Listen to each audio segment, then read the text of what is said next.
As of today, the Texas Rangers have a 2-1 series lead against the Diamondbacks, but all indication is it's going to be a long series, probably 6 to 7 games.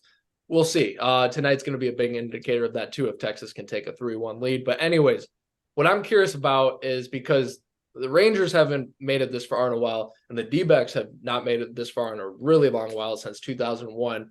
It's not really obvious. Like if the Astros in the World Series, usually you're going to root against Houston, but it's not really obvious who is America rooting for. So we should figure out who we are rooting for first. I'll throw it over to Jordan. Who are you rooting for in this World Series and why?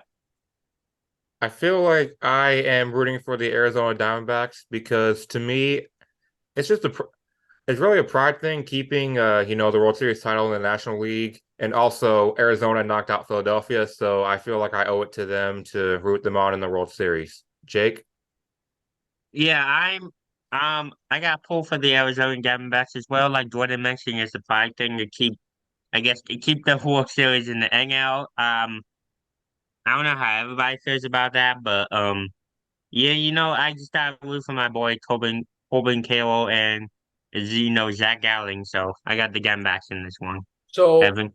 I I'm rooting for the Rangers, but only slightly. I would not be hurt either way how this goes. First of all, to the Diamondbacks, again, respect to Corbin Carroll, respect to Kettle Marte, who's having like a crazy postseason.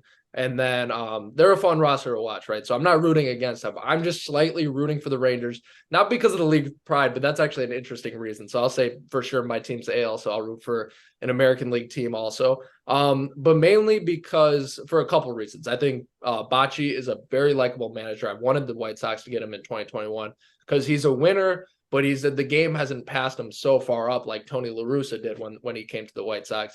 He's a winner. He still knows how to win. They have likable players. They went out and bought. I do like that.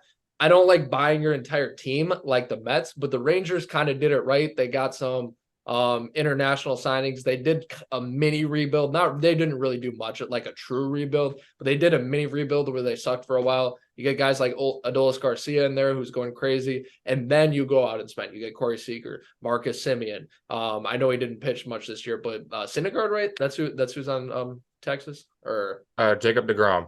Jacob DeGrom. All right, Mets have pumped out pitchers, but so you got all those guys, and so I like that. I like that you can top it off with buying because there's no salary cap. There's nothing wrong with that. And then what I also like about Texas or why I'm rooting for them is because of 2011. That was a brutal World Series. Obviously they were a strike away. In game 6, David Freese, all that. The ball goes over Nelson Cruz's glove. Just a brutal way to lose the World Series. And then they lose game 7, of course. So just because of the history there, I'm also rooting for Texas. But it's close. I would not be sad if either team wins it.